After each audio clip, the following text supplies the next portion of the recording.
La Casa de Habsburgo, con razón, puede considerarse la dinastía más influyente de todas las que han existido en la historia mundial. Poseían vastos territorios en Europa y América y hubo un tiempo en el que el sol nunca se ponía sobre su imperio, lo que generaba mucha envidia, rumores y habladurías. Y uno de los temas más hablados sobre los Habsburgo es su tendencia al incesto, que en gran medida fue la causa de la decadencia de su poder y de la degeneración de la dinastía. La costumbre de concertar matrimonios políticos ventajosos, incluso entre parientes cercanos, no fue inventada por los Habsburgo. Todos los linajes gobernantes lo practicaban desde tiempos antiguos. ¿Pero por qué precisamente los Habsburgo tienen esa mala fama de cometer incesto? ¿Y qué papel desempeñó esta práctica en su historia y en la historia de la humanidad en general? Vamos a analizarlo hoy.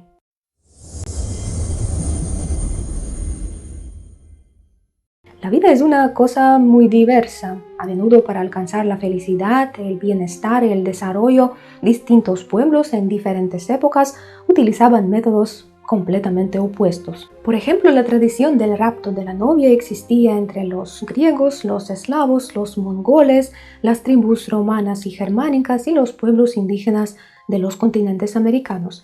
Pero contrariamente a lo que muchos piensan, esta práctica no tenía como fin evitar el incesto, ya que no todos relacionaban el nacimiento de descendencia poco saludable con el matrimonio entre primos.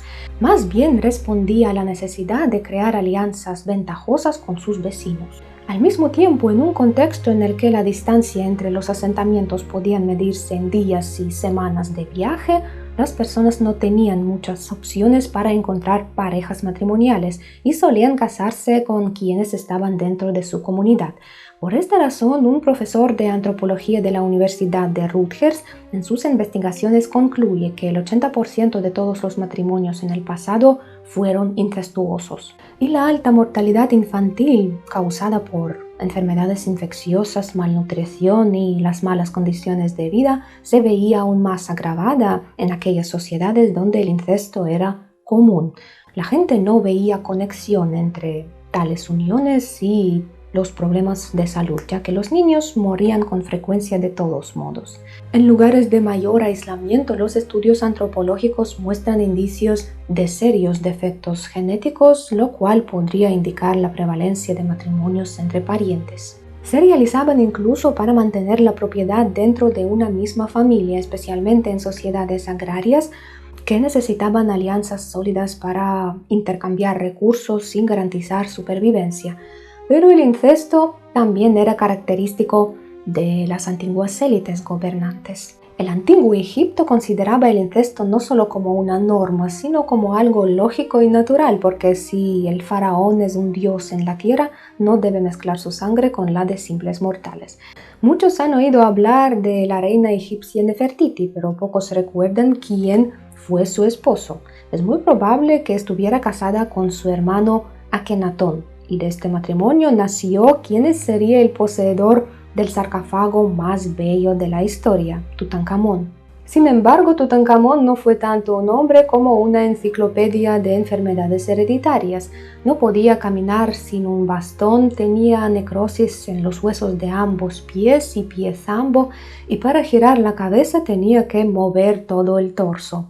Así que se parecía solo remotamente a una deidad y vivió apenas 19 años sin dejar herederos. No obstante, las investigaciones indican que aunque en las leyes egipcias no hay un texto específico que prohibiera el incesto, su cultura claramente desaprobaba tales uniones entre la gente común, ya que violaban las normas de moral social. En las leyes de Hammurabi, uno de los conjuntos de leyes más antiguos creado en Mesopotamia en el siglo XVIII a.C., se prohibían los matrimonios entre familiares cercanos, al igual que en el Antiguo Testamento. La ley de Moisés también lo prohibió. En la antigua Roma existía un sistema de leyes sobre la familia, como por ejemplo la ley de Julio César, que prohibía matrimonios entre parientes cercanos, especialmente entre hermanos. Y con la llegada del cristianismo a Europa, la prohibición del incesto se hizo más estricta gracias al derecho canónico. En el siglo XII, el decreto de Graciano equiparaba incluso el incesto con un pecado mortal. Sin embargo, con el tiempo la Iglesia Católica, al aumentar su poder con cada siglo, asumió el derecho de decidir qué constituía incesto y qué no, y no pocas veces cedía, aprobando matrimonios entre miembros de familias reales de Europa. Podía encontrar razones para prohibir cualquier matrimonio o, por el contrario, cerrar los ojos ante el parentesco. Con el endurecimiento de las prohibiciones eclesiásticas, la gente común ya no podía casarse dentro de su pequeña comunidad y se veía obligada a buscar la felicidad en otros lugares. Pero las élites siempre podían negociar. Para esto será importante mantener la riqueza y el poder dentro de la familia, y para el siglo XV el mercado matrimonial de Europa florecía en todo su esplendor. Y fue precisamente en el siglo XV cuando comenzó la historia de expansión de la influencia y el poder de los Habsburgo, una familia que remontaba su linaje desde el siglo X y había tomado su nombre del Castillo Habsburgo o Castillo de Halcones, así se traducía, que se encontraba en Suiza. Ya en el siglo XII, un miembro de la familia, Rodolfo I, se convirtió en emperador del Sacro Imperio Romano Germánico y consolidó el poder de la familia en Europa Central, principalmente en Suiza y Alemania. La dinastía fue creciendo en influencia sin destacar mucho de las demás casas nobiliarias de Europa. Como los demás combatían de vez en cuando principados vecinos, forjaban alianzas políticas y consolidaban sus reinos. Y en 1440 uno de los Habsburgo, el duque de Estiria, Federico III, fue elegido rey de Alemania. En 1452 se convirtió en emperador del Sacro Imperio Romano Germánico y en 1457, gracias a la regencia sobre su joven pariente de la dinastía albertina, de la línea albertina de la dinastía de los Habsburgo, incorporó Austria a sus dominios. Pero Federico III no fue un emperador destacado, era indeciso y fácilmente influenciable. A menudo cedía los territorios que caían bajo su dominio ante los ataques de los enemigos. Y los constantes conflictos con los estamentos, los vecinos, los familiares, lo obligaban a trasladarse continuamente de ciudad en ciudad, evitando establecerse en la capital. No logró recuperar los territorios en Suiza, el intento de establecer influencia en Bohemia y Hungría también fracasó, y en un conflicto con su hermano menor perdió la Alta Austria, la cual solo pudo recuperar tras la muerte de este para perderla de nuevo en la lucha contra los húngaros. El Imperio Otomano también le causaba muchas molestias con su presencia periódica en la región, y en general se le podría considerar un gobernante desafortunado. Sin embargo, fue él quien introdujo en el léxico de su familia la abreviatura A, E, I, O, U, todas las vocales de la lengua española, que significaba Austria debe gobernar el mundo. Y hay que decir que a pesar de todo, una vez él tuvo un golpe de suerte, un hijo talentoso. De su matrimonio con Leonor de Portugal, hija del rey de Portugal, nacieron 5 hijos, 3 de los cuales murieron en la infancia, pero 2 sobrevivieron, su hijo Maximiliano y su hija Conegunda. Cuando Maximiliano cumplió 15 años, le encontraron un matrimonio ventajoso, una novia de Borgoña, María de Borgoña, apodada la Rica, por el atractivo de su cuantiosa dote. La herencia de María incluía Borgoña, gran parte de Lorena, Alsacia, Flandes, Franco Condado, Henao y Brabante, es decir, regiones que hoy corresponden a los Países Bajos, Francia y Bélgica. Su mano era pretendida por el rey de Francia Luis XI, quien la quería para su hijo, así como por el hermano del rey de Inglaterra, por el hijo del duque de Cleveris y muchos otros jóvenes nobles y no tanto. Y el padre de María, Carlos el Temerario, el duque de Borgoña de la dinastía Valois, se decidió por Maximiliano, el hijo del emperador Federico III, del emperador del Sacro Imperio Romano Germánico, que le podía otorgar el ansiado título real. Y a pesar de la repentina muerte de Carlos el Temerario y las intrigas por parte del rey Luis XI, quien quería obligar a María a casarse con su hijo. Esta logró cumplir la voluntad de su padre y en agosto de 1477, cuando María tenía 20 años y Maximiliano tenía 18, se casaron. Este matrimonio no fue de parentesco cercano, fue tan político como muchos otros y trajo a los Habsburgo vastas y ricas posesiones. Y muchos historiadores destacan que fue por estas posesiones por las que a Maximiliano se le ocurrió la famosa frase que luego se convertiría en el lema de la dinastía: que otros hagan la guerra, tú feliz Austria, cásate, como si promoviera los matrimonios políticos, relegando el amor y la afectividad como algo innecesario. Pero hay algunas inconsistencias en esta idea. Este matrimonio fue de hecho muy diferente de otros matrimonios políticos, porque al ver a su prometida, Maximiliano escribió a su mejor amigo: es una dama hermosa, piadosa y virtuosa, y agradezco a Dios por ella. De complexión delicada, con piel blanca como la nieve, cabello castaño, nariz pequeña, cabeza pequeña y rasgos finos, ojos castaños y grises a la vez, claros y hermosos, los párpados inferiores ligeramente hinchados como si acabara de despertarse, aunque apenas es perceptible, los labios un poco carnosos pero frescos y rojos. Es la mujer más hermosa que he visto jamás. Maximiliano se enamoró perdidamente de su rica esposa y ella se enamoró de él, y según sus contemporáneos eran la pareja más amorosa de su tiempo. Maximiliano y María tras la boda organizaron y siempre compartían el mismo dormitorio, algo sumamente raro para las familias nobles de aquella época. Los esposos no dormían juntos en la misma cama. Y cuando 5 años después de la boda María se cayó de un caballo y murió, Maximiliano dejó en su testamento que su corazón fuera enterrado junto con ella.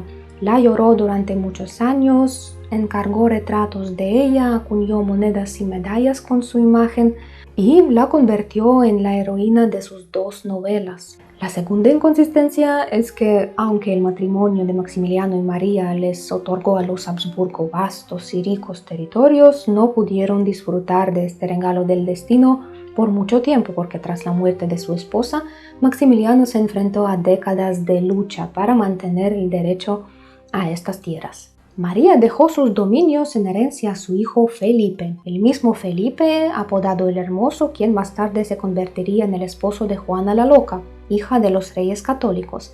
Maximiliano fue nombrado regente, pero los Estados Generales, el Parlamento de los Países Bajos, se negaron a reconocer el testamento de María y el rey de Francia aprovechó la situación para anexionarse estos territorios. La tutela del pequeño Felipe, que en ese momento tenía 4 años, quedó a cargo de un consejo de representantes de los estados de Flandes y además se firmó el Tratado de Arras, según el cual Felipe podría heredar las tierras de su madre, pero solo si jurara lealtad como vasallo al rey de Francia.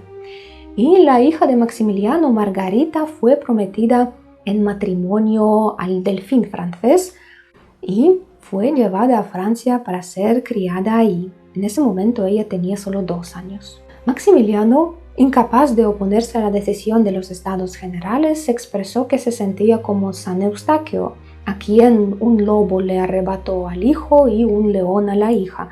Y así él comenzó una verdadera guerra contra todos ellos, enfrentándose tanto a los franceses como a sus propias ciudades. En 1483, él fundó el famoso ejército de lansquenetes, soldados de infantería mercenarios reclutados entre los hombres libres de Suabia, Algovia, el Tirol y las tierras de los Países Bajos y Suiza. Como resultado de sus campañas militares y su talento diplomático, Maximiliano logró reunir bajo su control todas las tierras de los Habsburgo y ganarse el respeto en toda Europa. Se convirtió en archiduque de Austria, Estiria, Carintia y Carniola, incorporó el condado de Gorizia, recuperó los derechos sobre los Países Bajos y resolvió el conflicto en Baviera. El matrimonio de su hijo Felipe con Juana, la hija de los reyes católicos, resultó increíblemente favorable para los Habsburgo, aunque no tanto para Felipe, y demostró a Maximiliano cómo el destino podía expandir los dominios familiares incluso al otro lado del océano. Él mismo decidió contraer matrimonio por segunda vez con Blanca María Sforza, obteniendo una grandiosa dote en dinero que destinó al pago de las deudas de sus campañas militares y adquiriendo derechos sobre el ducado de Milán, que sin embargo no pudo conservar mucho tiempo debido a las acciones del rey de Francia.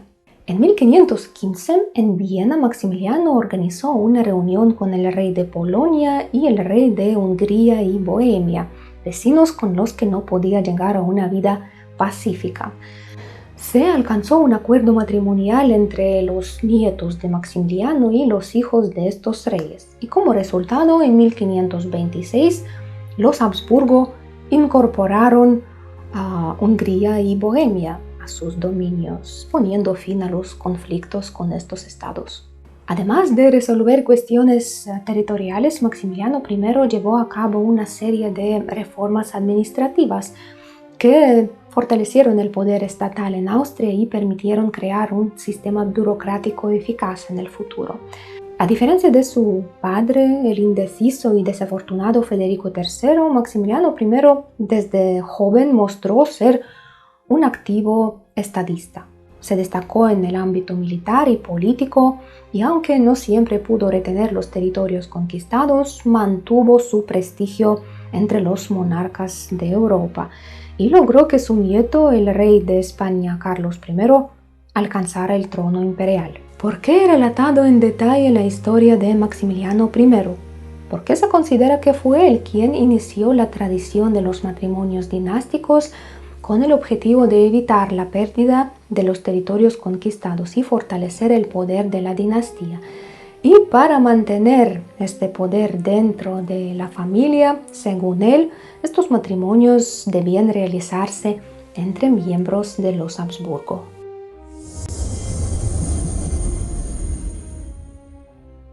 El matrimonio de Felipe el Hermoso y Juana la Loca, hijo de Maximiliano y hija de los reyes católicos, marcó el inicio de la rama española de los Habsburgo, donde la política de matrimonios dinásticos entre parientes fue especialmente rigurosa.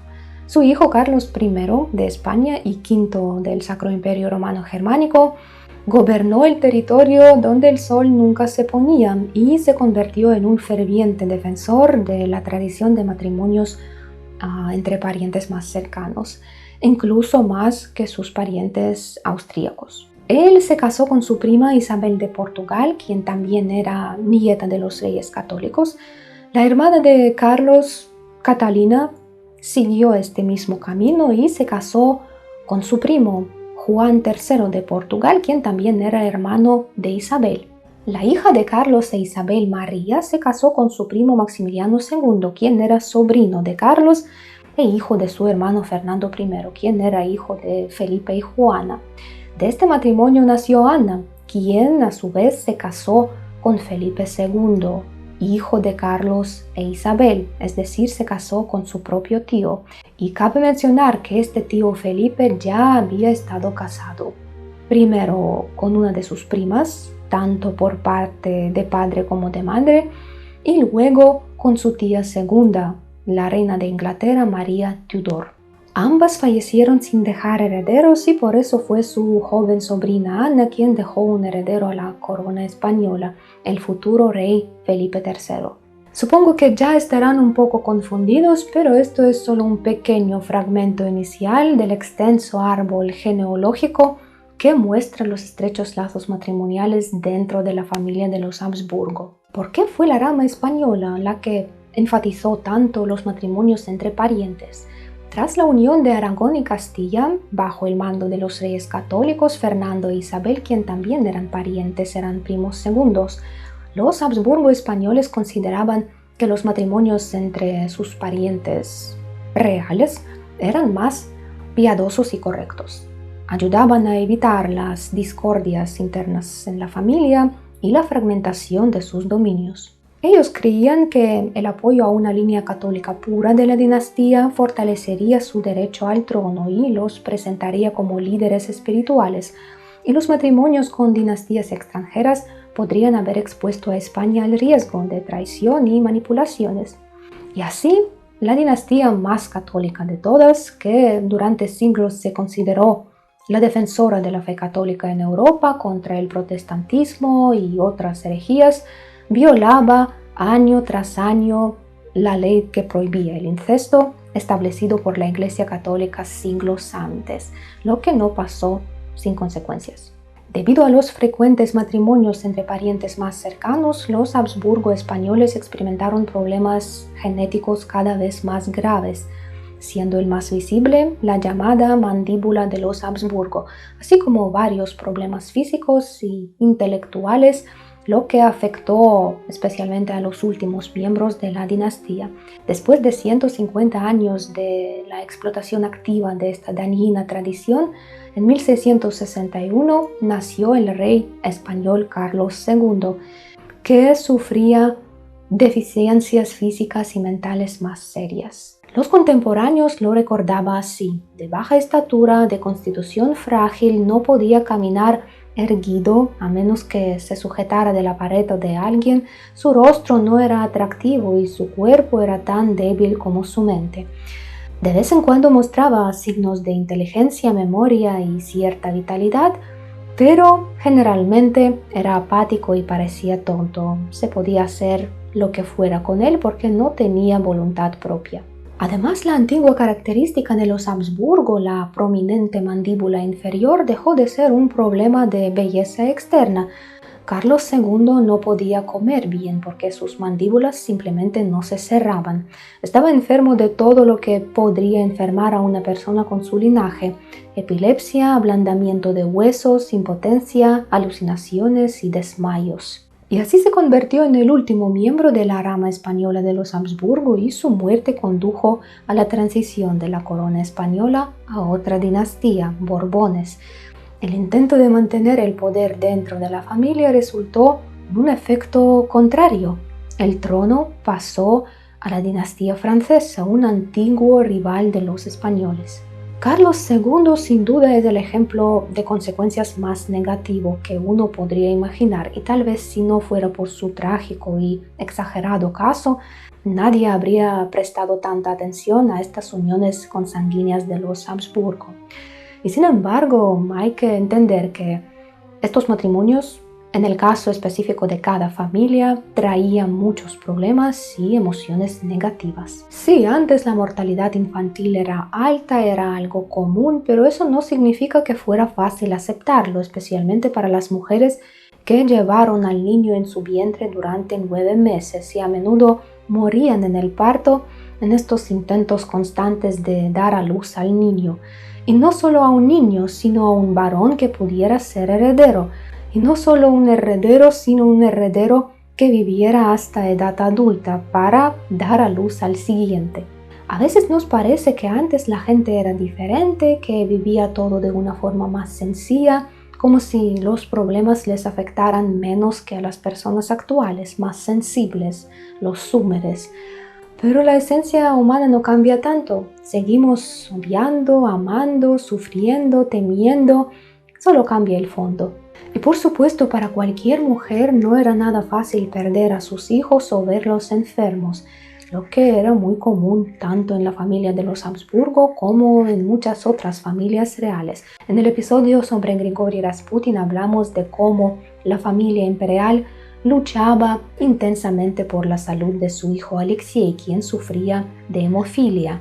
Y fueron precisamente estos intentos de curar al niño lo que llevó a los emperadores hacia Rasputin, influyendo enormemente en su reputación y en su propio prestigio y en el curso posterior de toda la historia de todo el país. La hemofilia de Alexei fue heredada de su abuela Victoria, la reina de Inglaterra, quien no sufría esta enfermedad porque las mujeres solo son portadoras de esta, pero ella transmitió el gen a sus descendientes, quien posteriormente se casaron dinásticamente con los gobernantes de Rusia, España y Alemania, y esto convirtió a la hemofilia en la enfermedad más extendida y trágica entre la nobleza europea.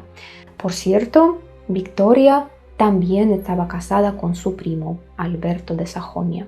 La rama austríaca de los Habsburgo se orientaba más a las alianzas con otras casas de Europa para evitar las consecuencias negativas de la cercanía genética que ya eran visibles en sus parientes españoles.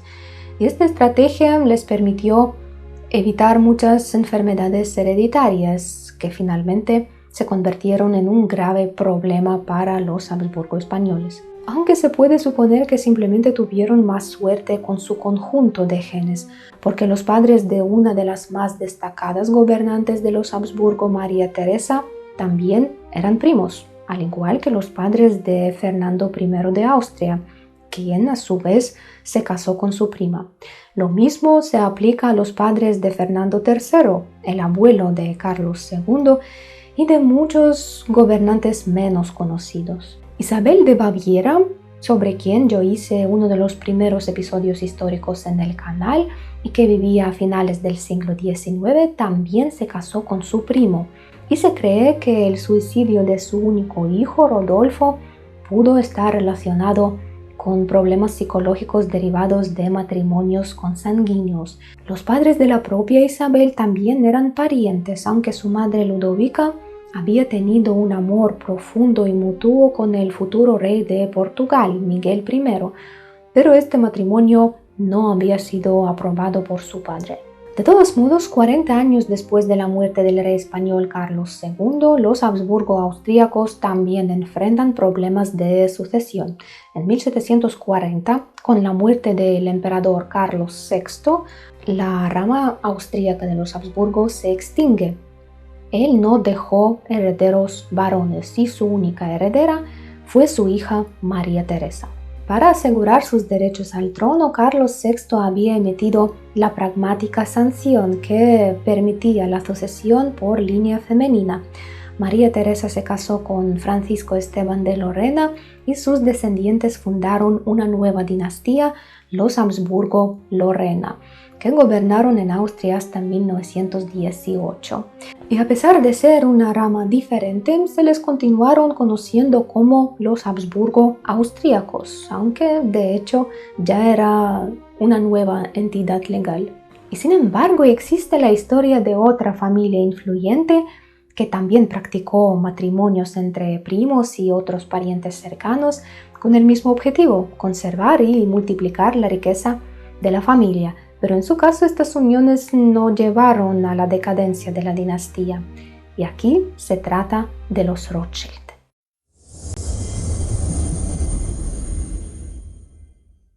Los Rothschild son una dinastía europea de banqueros y figuras públicas de origen judío cuya historia se remonta a finales del siglo XVIII. Mayer Amschel Rothschild fundó un banco en la ciudad de Frankfurt del Meno a finales de la década de 1760 y con el tiempo este banco se convirtió en una de las principales instituciones financieras de Europa. Mayer fundó las bases del éxito de su dinastía dividiendo su capital entre sus 5 hijos e enviando a cada uno a un importante centro financiero de Europa: Frankfurt, London, París, Viena y Nápoles. Y en cada una de estas ciudades sus hijos dirigían los bancos establecidos ahí. El testamento de Mayer Rothschild especificaba que todos los puestos importantes en el negocio debían ser ocupados únicamente por los miembros de la familia y además los hombres debían casarse con sus primas del segundo y el tercer grado para mantener la riqueza dentro de la familia y en servicio de los intereses comunes. Incluso el emblema de la dinastía Rothschild muestra 5 flechas unidas en una mano cerrada en puño, lo que significaba la alianza de los 5 hijos del fundador, y su lema era concordia, integridad, diligencia. Según las ideas tradicionales de la endogamia, estas uniones también deberían haber llevado a la infertilidad y al debilitamiento de sus descendientes. No obstante, los Rothschild mostraron no solo ser una dinastía viable, sino también demostraron conservar el talento de sus antepasados y multiplicaron la riqueza familiar. Pero ¿cómo fue posible? Los biólogos modernos explican los efectos de la endogamia a través del llamado efecto fundador. Si la pareja fundadora transmite varios genes recesivos letales, como probablemente ocurrió en la familia de los Habsburgo, entonces esos recesivos van a propagarse y duplicarse a través de la endogamia. Pero si la pareja fundadora transmite un genoma relativamente sano, sus descendientes pueden casarse durante varias generaciones sin problemas graves, al menos hasta que pequeños efectos negativos comiencen a acumularse gradualmente. Niall Ferguson, historiador de la Universidad de Oxford y autor del libro La casa de los Rothschild, surgió que podría existir un gen Rothschild de astucia financiera, que de alguna forma la endogamia habría ayudado a preservar de generación en generación, haciendo que el caso de Rothschild fuera excepcional. La dinastía estadounidense de los Dupont también practicó esta estrategia de matrimonios entre primos durante un siglo. Charles Darwin era nieto de primos y él mismo se casó con su prima, al igual que Albert Einstein. A principios del siglo XX, la tradición de matrimonios dentro de la familia Rothschild comenzó a debilitarse porque la opinión pública y las normas culturales estaban cambiando y a estas uniones los comenzaron a ver como un anacronismo. Por lo tanto, esta práctica de matrimonios entre parientes cercanos, en este caso fue menos duradera que en el caso de los Habsburgo y les rindió a los Rothschild buenos frutos. Se considera que desde el siglo XIX hasta hoy, los Rothschild han acumulado y mantenido una de las mayores fortunas del mundo. Generan ingresos en diversos sectores, concentrando sus intereses en finanzas, vinicultura y inversiones.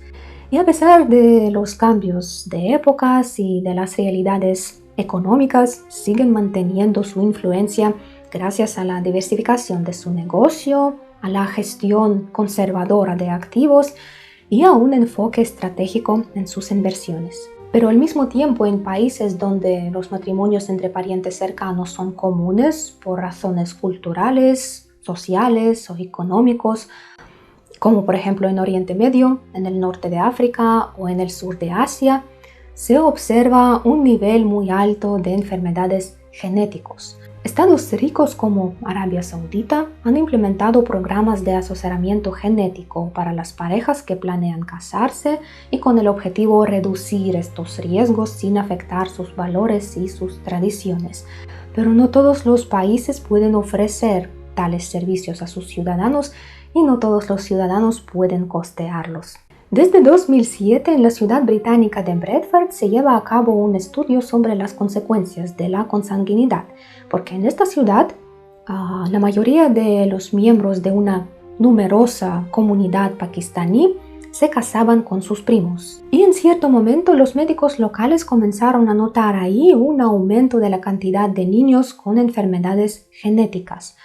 La mortalidad infantil era extremadamente alta y el sistema de salud británico gastaba millones de libras esterlinas por el cuidado adecuado de estos niños pakistaníes afectados. Sin embargo, la tradición resultó ser más fuerte que cualquier advertencia de los médicos y solo con la aparición de pruebas que permitían detectar la presencia de genes perjudiciales se logró mejorar en cierta medida esta estadística. Hoy en día se han vuelto de moda enfatizar la igualdad de personas con enfermedades mentales con las demás.